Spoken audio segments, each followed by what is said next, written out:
الرحيم رب اشرح لي صدري ويسر لي أمري واحلل عقدة من لساني يفقهوا قولي رب ادخلني مدخل صدق واخرجني مخرج صدق واجعلني من لدنك سلطانا نصيرا.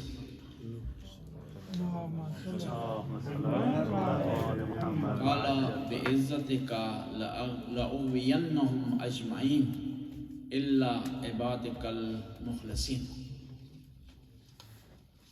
شیطان نے آخری مرحلے میں خدا کی بارگاہ میں ارشاد فرمایا کہ میں تیرے تمام بندوں کو گمراہ کروں گا، صرف تیرے مخلص بندوں کو گمراہ نہیں کر سکوں. اب اخلاص کیا ہے یہ جاننا ضروری ہے. عبادت کو، عقائد کو، عمل کو ریاکاری سے خالی کرنا اخلاص کہلاتا ہے. قیامت کے دن بہت سارے لوگ فخر سے، تکبر سے، اعمال کا تکبر کرتے ہوئے حساب و کتاب کی منزل پر جائیں گے تو کہا جائے کہ آپ کے حساب و کتاب میں کچھ نہیں. کہیں گے ہم نے نمازیں پڑھی ہیں، روزے رکھے ہیں، حج بجا لائے ہیں، عزاداری کرتے رہیں، افطاریاں دیتے رہیں، افطاری کرتے رہیں، نمازیں باجماعت پڑھی ہیں، وہ کام نہیں. کہا جائے گا کہ وہ ریاکاری کی وجہ سے وہ ضائع ہو گئے. آپ لوگوں نے نمازیں پڑھی، حج بجا لائے، روزے رکھے، عبادتیں بجا لائے اس لیے کہ لوگ تعریف کریں، لوگ واہ واہ کریں، لوگ گنیں ان چیزوں کو، دعا میں نام لیا جائے. جو تم نے جس مقصد کے لیے کیا تھا وہ ہو گیا. یہ ہو نہیں سکتا کہ ایک کام دو مقصدوں کے لیے ہو سکے. اس لیے وہ نامہ مال آپ کے نہیں لکھی ہیں، یہ آپ نے تعریف کے لیے کی، تعریفیں آپ کی ہو گئی ہیں. آپ نے دنیاوی فائدوں کے لیے کیا تو وہ ہو گیا. بس کوشش کریں کہ عمل کو خالص کریں.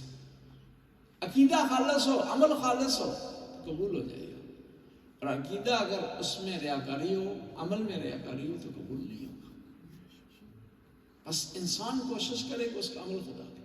اور یہ بھی جان رکھیں کہ یہ خالص ہونا عمل کا کتنا ٹائم رہے گا. خالص ہونا عمل کا نیت پر منحصر ہے.